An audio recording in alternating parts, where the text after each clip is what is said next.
In front of me is OPPO Reno 8 Pro, and today I would like to show you how you can open apps in split screen view.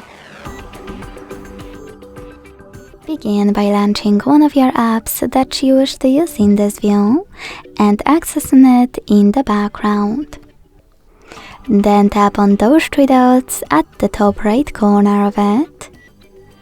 Select split screen and click on the second app. As you can see now, I can use both at the same time.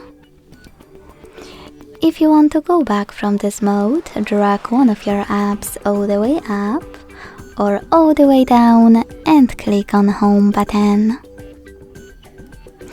Thanks so much for watching. If you enjoyed this video, don't forget to leave a like, comment and subscribe. Bye!